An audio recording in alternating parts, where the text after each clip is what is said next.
Ja, hej. Hej med jer. Nu prøver jeg lige at se, om jeg kan til at virke. Det er fra min stationære PC, og det er på PC'en ser ud som det virker. Jeg har en lille smule musik kørt i baggrunden, men det højtaleren står tæt på PC'en, så jeg ved ikke, om det går for højt ind i forhold til min snak. Det er meget, meget lavt til mig, så jeg håber, at det ikke går ind og generer. Jeg har fået købt en del nye kortsæt.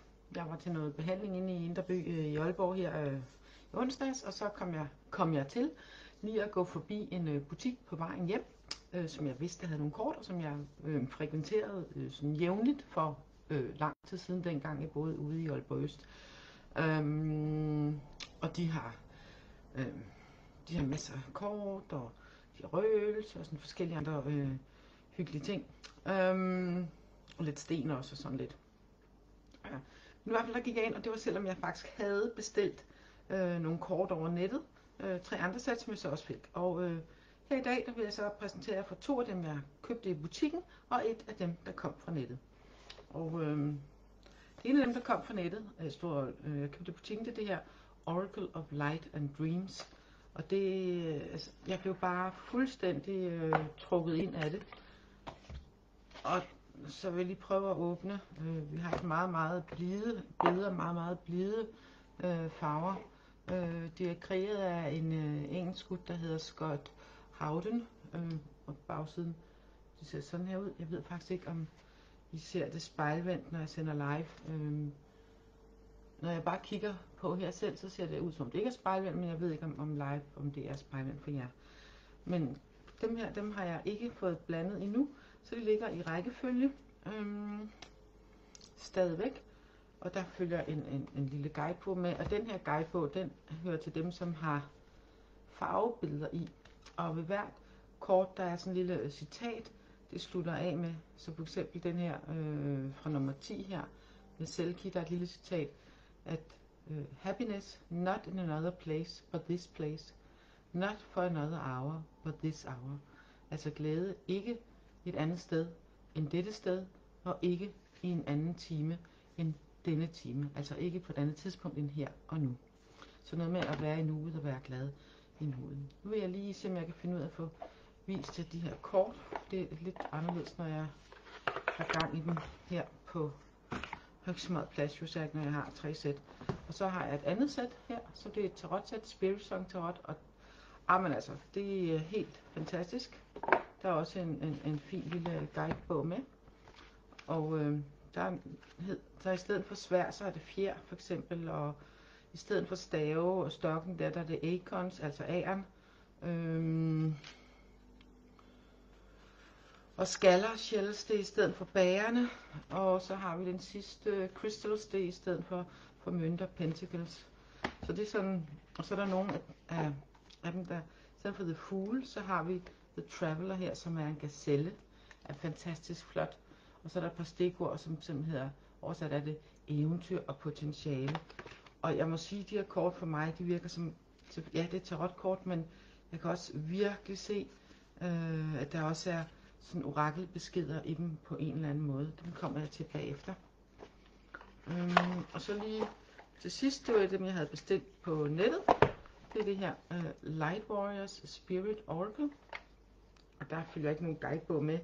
Hun laver sådan, så der bare følger sådan et par kort med instruktioner. Og der var et kort mere, synes jeg. Og det var det så ikke på den her, men det var det på nogle af de andre dæk. Der er flere kort, men der er i hvert fald med instruktioner til, hvordan foreslås at gøre. Og så til gengæld er det så på hvert kort, så står der så noget tekst, og det her, det er på engelsk. Hun laver også en del på dansk. Og så hvad for nogle chakra, der bruges, og det, men det vender jeg tilbage til. Skulle I være fange mig her, så er I da velkommen til at skrive en kommentar. Det må I faktisk meget gerne. Men lad os nu lige se en gang her. Vi har dem her, nu som jeg kan vise jer dem. Jeg skal lige flytte nogle af de her kort ind. Står jeg her og drukner i min egen kort nærmest. Sådan lige lidt meget her. Okay, nu prøver jeg lige det der lå lidt derovre her, så jeg har plads her. Okay, så har vi Kingfisher. Descendants. Moonstruck. Hvad står der her? Unseelie Throne. Woodland. Daydreaming. Crescent Moon. Og jeg vil lige sige, når jeg har løbet kortene igennem, så tager jeg et kort, og så finder jeg, hvad citatet er til det kort, og så hvad jeg ligesom umiddelbart får fra, som I kan se på det. Så har jeg det fra forsiden, det er Shadow. Jeg mener, det er fra forsiden, ikke? Det er fra forsiden. Jo, det er fra forsiden. Og Little Wings her med en kolibri. Og Selkie, det var den, jeg læste citatet fra før. Winter Solstice, altså vintersolvejr. Seabed. Dragon Keeper. Red. Snail Rider. Silver Birch. Der er et eller andet statligt over det her kort, synes jeg. Unicorn. Bluebird.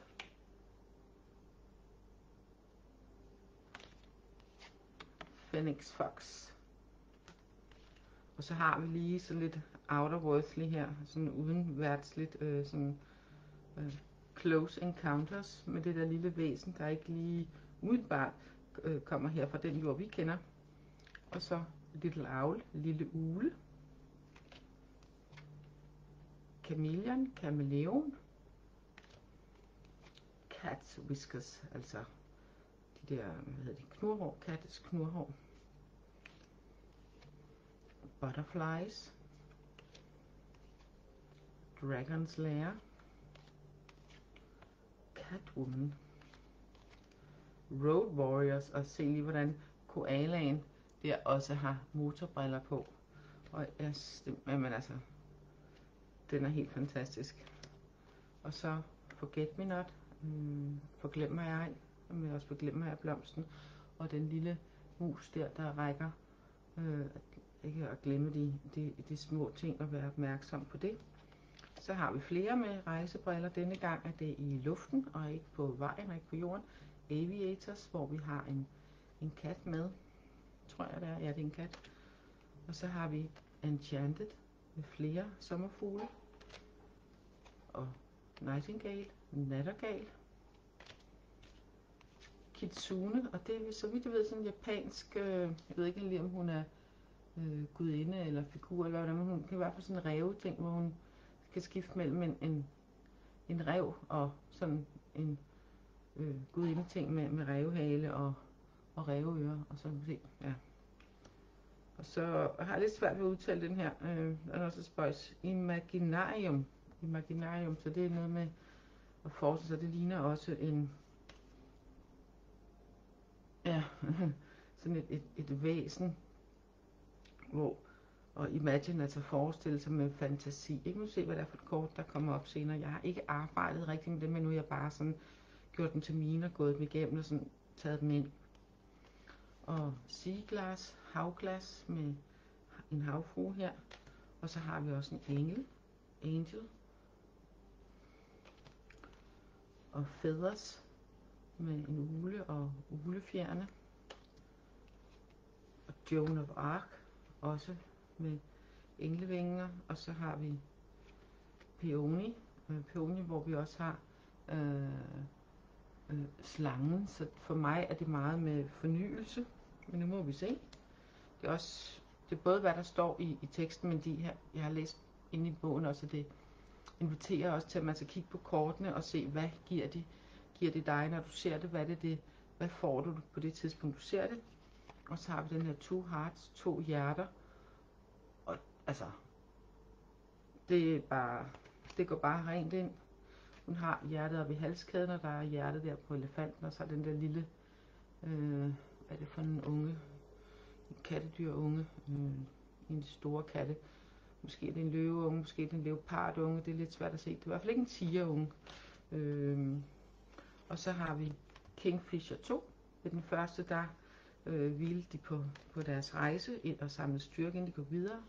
Og så har vi Poppy, valmuen her. og The Pumpkin Patch, Pumpkin Stien, Pumpkin Vejen, Græskarvejen, Græskarstien og Thistle. At for mig, altså når jeg ser det her, så tænker jeg på, at der er skønheden og værne om skønheden, selv når det er hårdt. Det er det, jeg sådan lige umiddelbart, når jeg ser det, i hvert fald lige her i dag, på det her tidspunkt. Og så har vi flere valmuer og lidt hvede kornaks i Fields of Gold, hvor det er sådan meget idyllisk landskab med et slot bagved. Så. Og så har vi en lidt nytolkning af en lille rødhætte, Red Riding Hood, hvor at det er hvor det ikke handler om, at ulven er fjenden af det, men at det er noget med at integrere energien fra ulven og søgeren og friheden i det. Og Leitersland, Toyland og Shield Maiden, som for mig meget handler om at træde ind i styrken i den kvindelige kraft. Den styrke, der er i det også, så det ikke kun er styrke i det maskuline, men der er også en styrke i den kvindelige kraft. Og så har vi Moonflight, altså flyve med månen, så at sige, måneflyvning, hvor er det sådan en lille figur, der sidder og flyver på ulen. Og for mig, når vi har månen og ulen sammen og flyver, så for mig så handler det meget om, at man tager sin intuition, man tager intuitionen og ligesom går med den, løber med den, flyver med den, at det er ligesom, man lader den lede sig ind til de nye rejser. Og så har vi magnolierne her. Så ja. Så det var sådan lidt meget, jeg lige sådan, nu får jeg blandet det første gang her. Så må vi se, det var det der kort, der lige hang ved. Og det er Forget Me Not, forglem mig ej. Det, som I får ud af at se det her kort, det er det, der er beskeden til jer også, hvis der ligesom siger jer noget ud over. Men nu finder jeg lige citatet i os. Se en gang, det er nummer 28. Ja, det bliver en lidt lang video, når jeg har 3 kortsæt, jeg skal igennem, det ved jeg godt. Ja, det er noget med at commit to acts of kindness, om empati og at give, og compassion og forbindelse, altså medfølelse og forbindelse. Og citatet, det er, jeg tager det først på engelsk, og så oversætter jeg det. 3 things in human life are important. The first is to be kind, the second is to be kind, and the third is to be kind. Så der er 3 ting i livet, i det menneskelige liv, der er vigtigt. Det første er at være venlig. Det andet er at være venlig. Og det tredje er også at være venlig. Og citatet er Henry James. Og ja, ikke? Se, musen kommer og venlig, hun holder musen og venner, og det hele det bare, glem ikke selv det små, glem the little acts of kindness, de små ting af venlighed. Det var det første sæt, så skal jeg lige have det lidt af vejen. Så går vi i gang med det næste, der er lidt flere. Jeg ved godt, det her det bliver en lang video. Men når den er lagt op, så kan man jo ligesom spole lidt frem i den, og så går det nok lidt bedre, tænker jeg. Lige det der lidt af vejen der, så kan jeg lægge det rigtigt bagefter. Sådan. Så tager vi Spirit Song Tarot. Og der går jeg måske lidt. Den jeg nok går mest op i, det er måske Store Kana. Fordi der er noget, der, du ved, ligesom her med The Traveler. Med gazellen. Og Magikeren, der har vi en ravn. Og der hedder det viljestyrke og skabelse. Og ypperste præstinden, tror det er en los, vi er på der med intuition og hellig viden. Kejserinden er en hare med skønhed og overflod. Så har vi kejseren, endnu et kattedyr. Jeg kommer sådan til at tænke på en puma, en bjergløve, når jeg ser det. Og det hedder fokus og stabilitet. Prøv at se, det er så smukt de her. Og så er det kort, der normalt er hierofanten og ypperste præsten. Det hedder her shaman og guddommelig visdom og spirituel kraft. Og er illustreret ved en ørn. Jeg tror, det er en kongeørn. Jeg er ikke helt inde i det. Og så har vi den, der normalt, den hedder Love her. og det er jo normalt de elskende, the lovers, og det er noget med valg og tillid. Choice and trust. Og the chariot har vi næsehornet her, som nok skal komme frem, uanset om det er besværligt ej, så skal det nok komme fremad. Og det handler om disciplin og udholdenhed, ikke? Determination, disciplin og målrettighed. Disciplin og målrettighed, det var det. Og så har vi elefanten her, den der på forsiden med styrke. Og det er mod og udholdenhed. Det var der, mod og udholdenhed. Og så har vi eneboeren, the hermit, med her contemplation. Jeg har lidt svært ved at oversætte direkte med sådan noget med at være tilfreds i sig selv, og hvor man er, og visdom. Og der har vi lige sød koala. Og the wheel, hjulet, med forandring og muligheder, hvor vi har den 8-armede blæksprutte.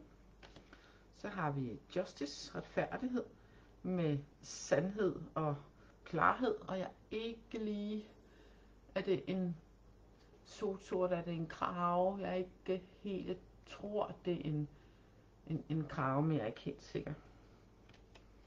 Og så har vi den hængte mand, den hængte mand repræsenteret med en knæler, og det er tålmodighed og perspektiv. Og transformation, hvor vi har transition og befrielse. Det er sådan en af de der, jeg er faktisk ikke lige klar over, hvad det er for et lille dyr, men vi har også blandt andet en rose nedenunder, og så når jeg bagsiden, de ser sådan her ud, det er rigtigt. Men jeg tror, at det er en af dem, som kommer ud fra at være fra en puppe, og så er den nået så langt, at den er ved at være der, hvor den er kommet ud af puppen, og nu skal den til at folde sine vinger ud, og altså fra at være en eller anden larve, nu skal den til at folde sine vinger ud, og komme videre på den måde. Og så har vi temperance-kortet, som er balance og harmoni, repræsenteret med en zebra. Og så det kort, der traditionelt er djævlen, det hedder skyggen. Og det giver jo god mening, fordi det er virkelig ikke en djævel, det er meget mere de skyggesider, man har, de ting, der holder tilbage. Og det, jeg tror, det er en chakal, der på her. Og kortet hedder self-empowerment og ambition. Så det der med at have ambitioner, det med at styrke og power sig selv, ja, det kan være godt, men det kan også på en eller anden måde fjerne fokus for nogle af de ting, som er de vigtige her i livet. Så det er lige med at kigge på skyggerne bag og årsagerne bag, når det kort kommer op. Og så har vi The Tower, repræsenteret med kameleonen, og det handler om at give slip, og release og revelation. Så at give slip og ting, der bliver synlige for en ved, at der er gammelt, der brydes ned. Og så har vi stjernen, The Star, repræsenteret med den der smukke svane, med fred og heling. Fred og heling, ja, så smukt. Og månen med uglen, fantasi og opfattelse. Så det er både intuitionen, visdommen, den indre visdom i forhold og ikke lade sig ligesom hæmme af de fastlåste rammer, men ligesom bare lade ens indre viden være det, der gør en vis. Og solen, repræsenteret med en kolibri, med vitalitet og glæde. Vitalitet og glæde, det er kort, altså hallo, det stråler jo bare, ikke? Og så har vi påfugle, en fantastisk påfugle. Påfugle han her med awakening, altså en traditionel adjustment, men det er awakening, altså opvågnen, og med fornyelse og enlightenment og oplysning. Fornyelse og oplysning, så man ser, hvordan det er, man bliver fornyet, man bliver oplyst. Og så har vi verden, som præsenteres, jeg tror det er en kaskelotval, det her,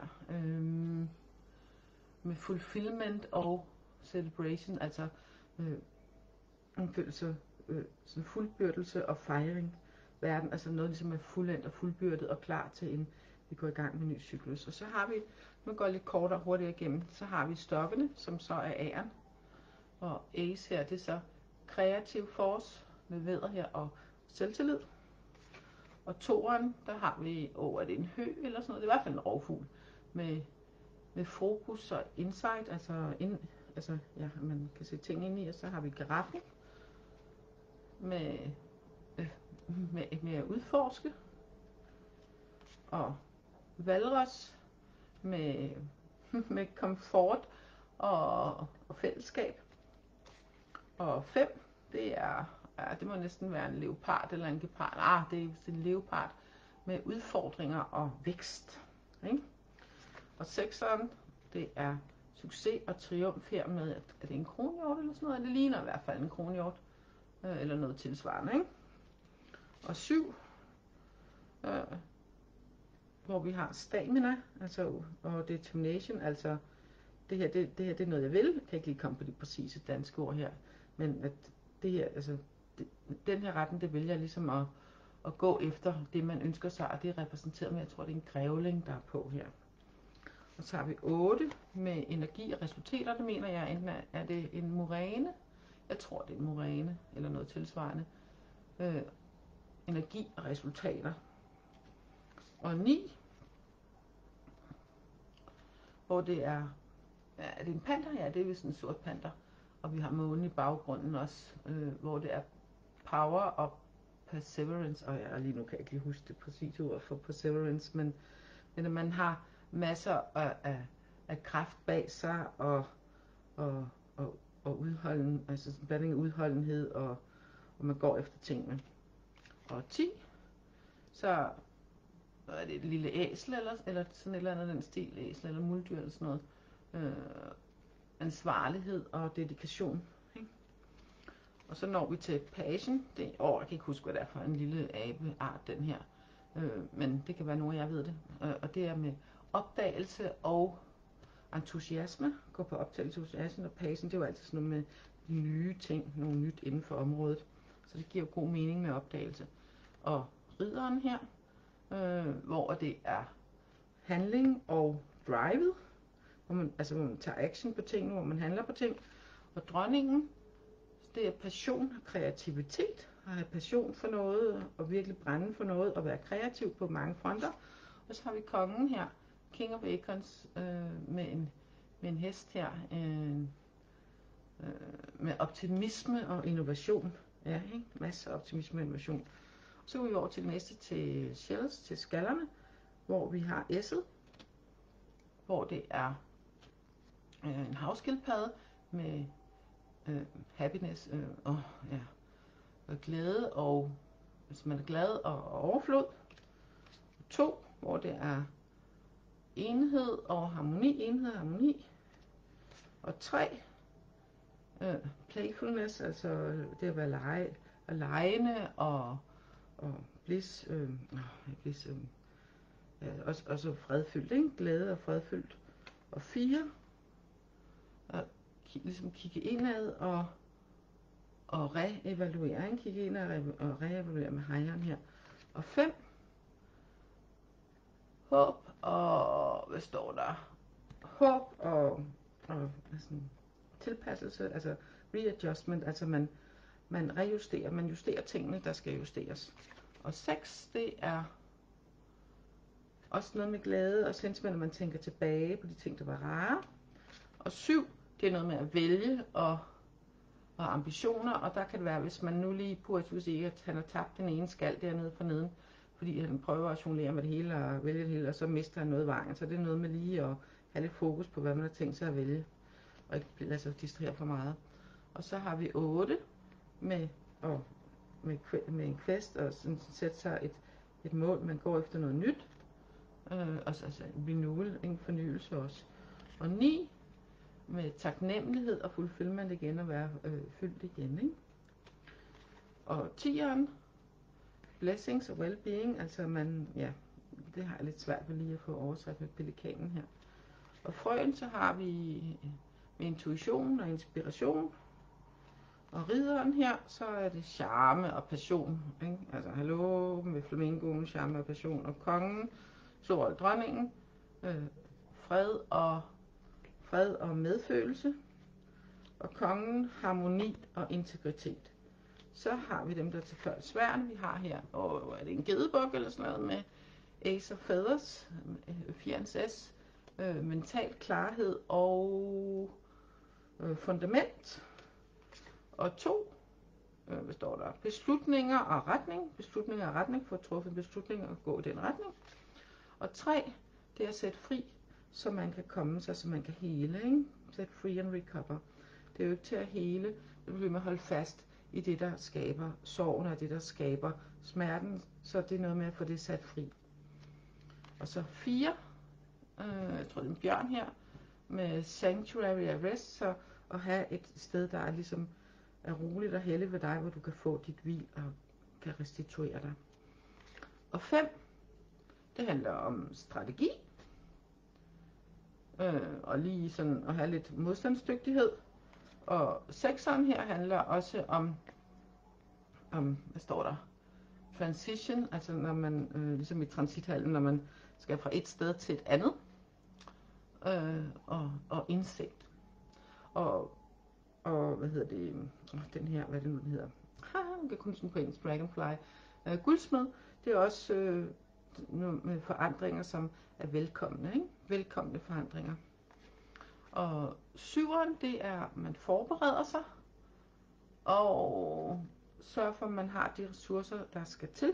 Forbereder sig for, at man har de ressourcer, der skal til, og der er ikke lige nogen, der hapser de ressourcer, man skal bruge på de ting, man nu skal bruge. Og det gælder alle typer ressourcer, også energimæssige. Og så har vi 8'eren, som handler om mod og løsninger. Og så 9, som handler om de 9 sværd, som ellers er sådan med uro og ting og sager. Så handler den om perspektiv og self-empowerment. Så det er noget med, hvad er det perspektiv på de her ting, der er sandsynligvis ikke rigtigt, fordi det kan gøre, at du virkelig kan give dig selv kraft og power til at løse, hvad der måtte være problemer. Og 10'eren her, det er komme sig, recovery, repræsenteret her med slangen og transformation. Så som du ved, komme sig for noget, der strammer, som når slangen skifter ham, og træde ind i noget nyt, fordi nu er det gamle over, og nu træder vi ind i noget nyt. Og så har vi pagen her, hvad er det for en? Det er en vaskebjørn, jeg tror det er en vaskebjørn. Med udforskning og opdagelser, som vil være nysgerrig på nye ting. Og så har vi ridderen knægten her, med handling og fokus, og dronningen også med hvordan man opfatter ting, men også sandheden, altså opfattelse og sandhed, fordi vi vil se og opfatte, hvordan tingene er. Og ser her med flagermusen. Og kongen repræsenteret her med en hanløve med logik og retfærdighed, ikke? Altså sådan den ægte, sande retfærdighed. Og så går vi over i krystallerne, starter med pandaen som S'et, og manifestation og fremgang. Og 2'eren, hvor har vi balance og tilpasning med kænguruen, og så har vi bien her 3'eren med samarbejde og produktivitet. Og så har vi, jeg tror det er en lille odder her, hvor det er 4'eren, hvor det handler om at kontrollere og sikkerhed. Og 5'eren, det er også noget med modstand, men også at den modstand giver nye muligheder. Ikke? Giver nye muligheder. Nye muligheder gennem modstand. Og så har vi 6 her, 6'eren af krystaller med, hvad det hedder, det der meerkats på, surikater. Surikater, de er så søde, synes jeg. Synergy og gratitude, så også noget med taknemmelighed, og man ligesom er sammen om tingene, og man ligesom samarbejder og sammen om det, ikke? I synergi. Og så har vi 7'eren med muligheder og resultater, og jeg kan ikke huske, hvad den der hedder.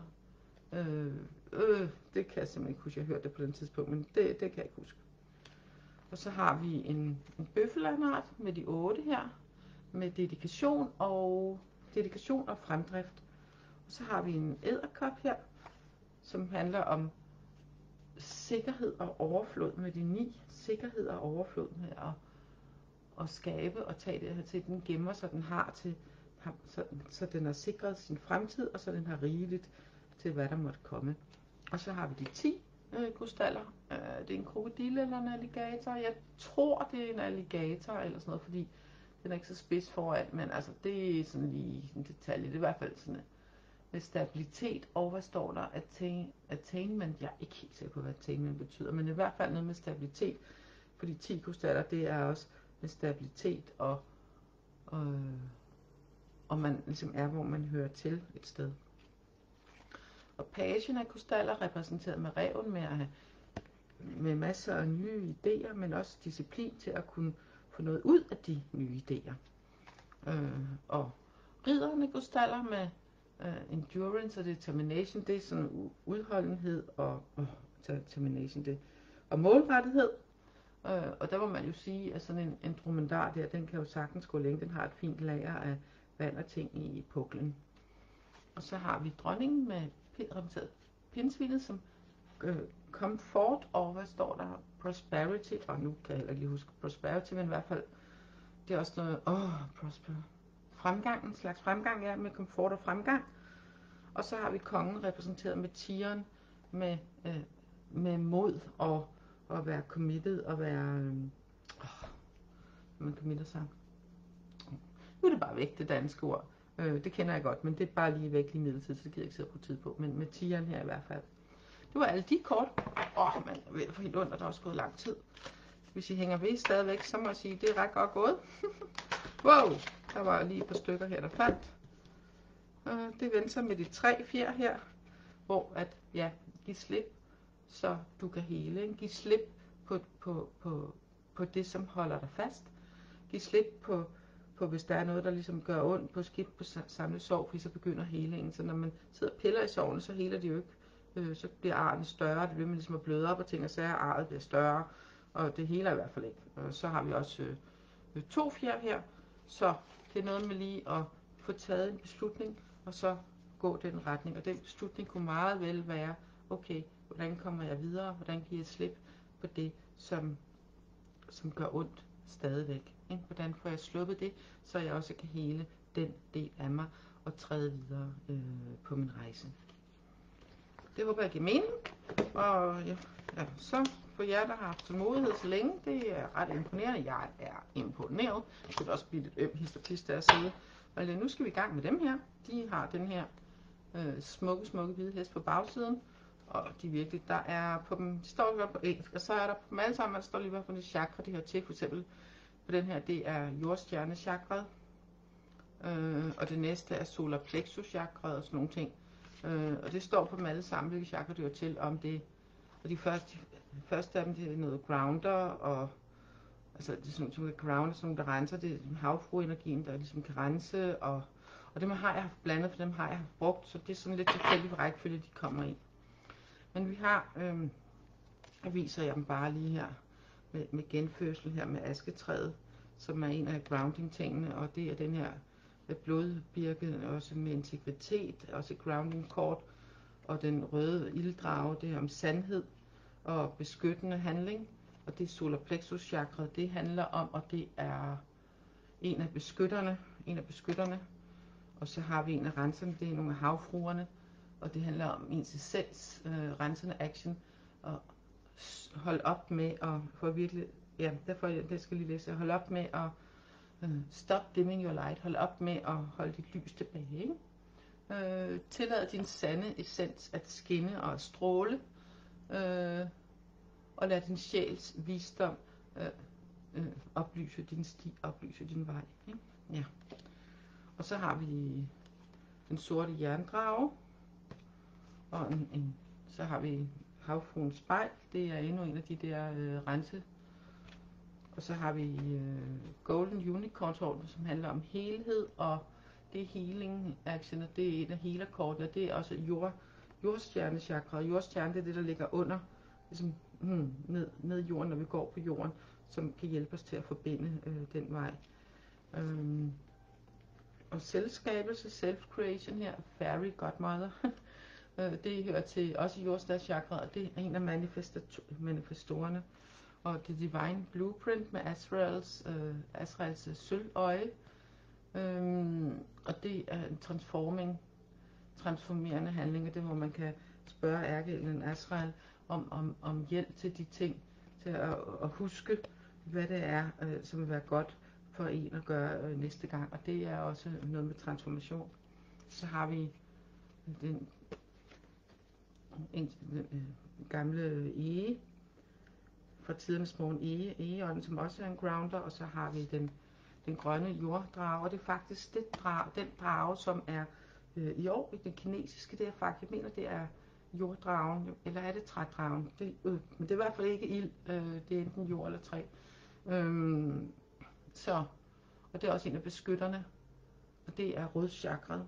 Og så har vi flere havfruer her med at blive frigjort. Og også for rodchakret, og så The Forest Unicorn, skov indjørning med energi med en sti, og det er også rodchakra og en af healerne kortet. Og The Fairy Wand med change, forandring. Det er også en af manifestorerne, der hører til rodchakret. Og så er der Ariels løvinde. Ariel er også en af ærkeenglene. Og det passer fint, at det hører til her, fordi det er også på nogle af de kort, der er hun portrætteret, dem sammen med Radlet, der portrætteret sammen med i styrkekortet sammen med en løve, så det passer rigtig fint. Og det handler også om rodchakret og om at transformere. Og så har vi Willow Tree. Er det piletræ, der Willow? Det tror jeg. Med tilpasning. Og det er hare-chakra, det er, hvad er det nu, hare-chakra, nu skal jeg tænke mig om, sakral, hare, jeg mener det er omkring halsen, eller er det sakral, nej, ja, sakral, det der, root, sakral, det hare, det mener jeg omkring halsen, jeg mener det er halschakra, det handler om at udtrykke sig selv, men det er også, når man grounder sig selv, man også udtrykker, så har vi vanddragen, som handler om suverænitet, og det er også hare-chakra, og hvordan man beskytter sig selv der. Og så har vi endnu en havfrue med cleansing. Tear of the Mermaid, havfruens tårer. Og The Unicorn, Nixis med hvordan ting udfolder sig. Jeg ved ikke lige, hvad Nixis er for nogen. Men det er også mere hare-chakra, og det er healer-energien på den. Og så har vi Fedronningen, Fairy Queen med overflod. Og så har vi det på mere hare, og så manifestere. Og så har vi med hasseltræet, altså hasselbuskens træånd, ikke? Det grounder, og så hare. Jeg kan ikke forstå, der står så også det throat chakra og hare. Nå, men anyway, det må jeg lige finde ud af, hvad forskellen på throat og hare. Fordi hare, det kan være det som man også kalder sakral chakra, det, hvis det er noget throat hals. Så er hare nede i sakral chakra, som er mellem rodchakret og solarplexus, det vil sige sådan cirka lidt under navlen, ikke? Ikke så meget under, men lige under navlen. Og så er der regnbuedragen med sjælens sprog. Og det er også halsen og beskytter, og sirenensang, som handler om mysterier. Og det er, hvad man kan gøre ligesom også for at hjælpe til at rense sig selv. Og der udforsk det, som fascinerer dig. Udforsk det, som fascinerer dig. Og så del de hemmeligheder, du har gået og holdt på, med nogen, som du kan stole på. Ikke? Så du ikke går med det selv, så du kan finde det der fællesskab, ikke? Og udforske mere. Og så, hvordan ting resonerer med ud her. Og febarnet, som kan skifte form. Der er også med, hvordan man manifesterer. Og være tydelig omkring at sige, give udtryk på det, som du ønsker. Fordi på den måde, så tiltrækker du det bedre, det som du virkelig gerne vil have. Og så har vi Michaels skjold af lys. Det er med transformation, men det er også beskyttelse, det er også op ved halsen. Og så har vi birketræet, birketræsånden, som med promise med lyks, løfter. Pineal chakra, det er så det her heroppe omkring det tredje øje, ikke? Hvordan man ligesom bedre kan se det, men samtidig så skal det også grounde, så det med at forbinde for oven og grounde, så fungerer tingene bare bedre. Og så har vi krystaldragen og havfruens perle her, som handler om portaler, og der skal man stole på sine intuitive sanser, for at finde klarhed over en given situation. Og så er der gatekeeperen, dørvogteren, portalvogteren, hvad man nu kan kalde det, hvor det handler om at ligesom træde ud igennem, træde ind igennem, og det er også pineal, det tredje øje, så det er det, hvordan får man lige arbejdet med det. Og det er også en healingsenergi, vi har her. Og så har vi katalysten med fe-ønsker, fairy wishes. Det handler også om at manifestere meget. Og det er også her pinealen og kombineret med at manifestere. Og så har vi Jeremiahs ametyst, som hedder kompas. Også med transformation og pineal igen. Og det er at følge ligesom your true north, dit sande nord, dit indre kompas, og følg det, for det vil lede dig den rette vej.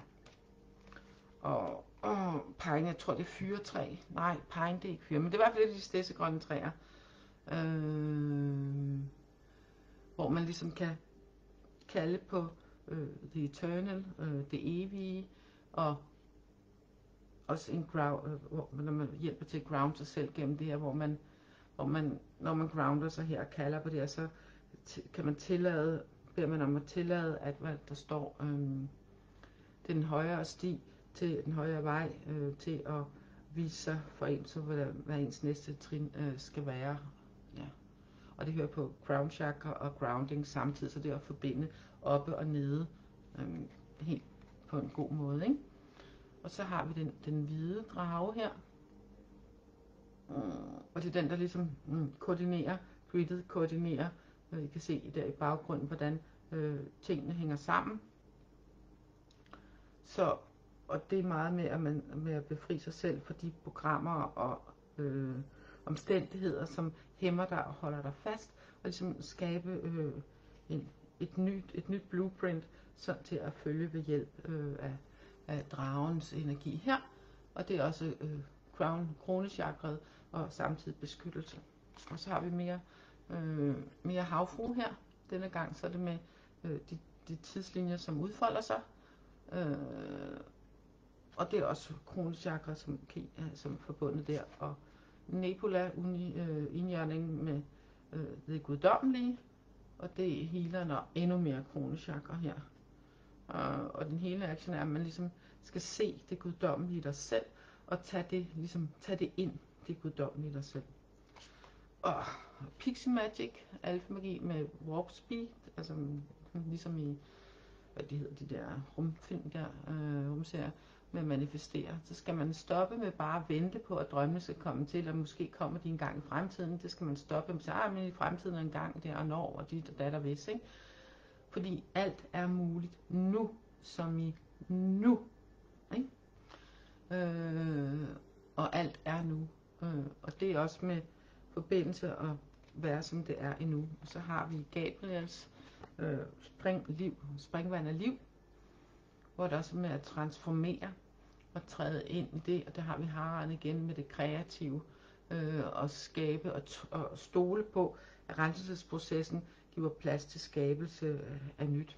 Og så har vi Jofiels krone af lys, det er også den der på forsiden, som virkelig også handler om altså den multidimensioner, man ligesom er mere end et sted på en gang, eller at dimensionerne ikke flyder sammen, det er måske lidt for firkantet, ikke?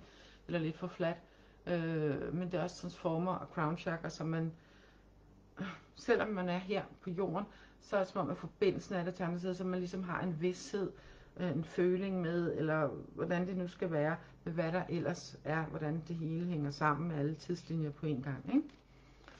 Og torden, indjørningen her, hvor det også, hvor den helende handling er, at det er at sætte fod under det, som virkelig er din passion, sæt virkelig få gang i det, og mærk, hvordan du brænder for det, og så gå med det, ikke? Det handler det meget om, og det er solar plexus og healing, og så gå med dit sande jeg, det du virkelig brænder for. Og så har vi Fedkongen her, Fairy King,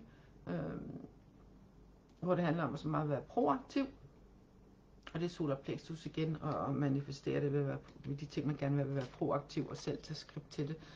Og så har vi Uriels flammende sværd her, og vi er igen med at transformere, og igen omkring solar plexus, så at bruge energien for selv til ligesom at skabe den virkelighed, som du ønsker her. Der skal man så stole på sin indre visdom, til at træffe de vigtige beslutninger, der skal til for at skabe det liv, man ønsker.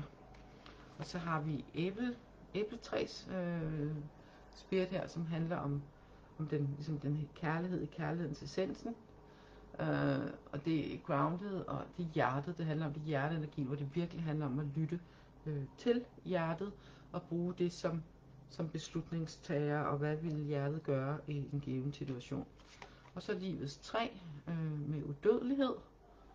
det er også grounding, og så er det samtidig, det er soul star chakra, så det er det, der er over os. Vi har earth star chakra, som er under os, så har vi soul star chakra, som er højere endnu en krone, som er op mod universet, som forbinder os der. Og så har vi stjernedragen, så er vi deroppe stadigvæk, hvor det samtidig er en beskytter, hvor det der med, man skal holde op med at vente på det rette øjeblik, fordi det rette øjeblik er nu. Og så den kosmiske havfrue med skæbne, og der er det med at spørge sin sjæl, med at spørge sin sjæl, om man ligesom bliver alignet, at bliver sat på linje med sit sande formål, så det bliver nemmere at, at følge det. Og den galaktiske indjørning med, hvad skal man sige, Heavens Template, altså den der, hvor det er skrevet. Det er også med healing og healer og soul star chakra, hvor man skal spørge, om det skal blive oplyst, hvad ens sjæls sti er, så man bedre kan se den og mærke den og føle den, og så være åben i den forbindelse, når man gør det. Være åben til downloads og inspirationer, der ligesom kommer ting ned på en anden måde, end man måske er vant til. Og så har vi Fe, Stjernestøv, Fairy, Stardust, med det er kildens lys, source, light, med også at manifestere, i stedet for at, ligesom at prøve at gennemtvinge ens næste skridt, så, eller skynde sig ind for at handle sådan, mere sådan på et menneskeligt plan, så er det med at tillade, at den guddommelige magi, den guddommelige kraft, træder ind og ligesom flyder uden problemer, og så følger man den energi, i stedet for at gennemtvinge ting, som man tror, det skal være. Og så har vi Metatrons Cube her, med Reflections of God, refleksioner af det guddommelige, og det igen transformerer, det er noget med at huske sin egen sande guddommelige natur, det guddommelige dig, at du er en del af det guddommelige, så og ligesom træde ind i det, og bruge det aktivt her, i det liv, i denne omgang, ikke? Og helddragen med loyalitet, det er en af beskytterne, og det er hjertet igen. Og det er noget med også at stole på dem, der er dine allierede, dem som du ved, at dem kan du stole på, at de kan støtte dig, ligesom at stole på det, at du ikke alene, de er der til at støtte og beskytte og hjælpe med det. Og så har vi Guardian of the Heart, altså hjertets vogter, om så må sige, hvor det virkelig handler om at være tro mod det, som du ved inderst inde, og være tro mod det, og ikke gå kompromis der, mod det, du ved inderst inde, er det rigtige for dig. Og så har vi enhjørning i healing her,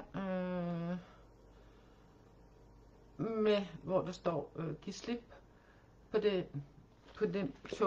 den tyngde, du bærer i dit hjerte. Og det passer fint med de to andre kort, vi havde før fra tarottet. Giv slip på den tyngde, du bærer i dit hjerte. Og se uskylden, uskylden i dig selv og i andre, hvordan den ligger inde bagved, ikke? Det handler det meget om, for det giver meget helende energi. Så har vi blomsterfeen, hvor det handler om livets mønstre, og også med at manifestere.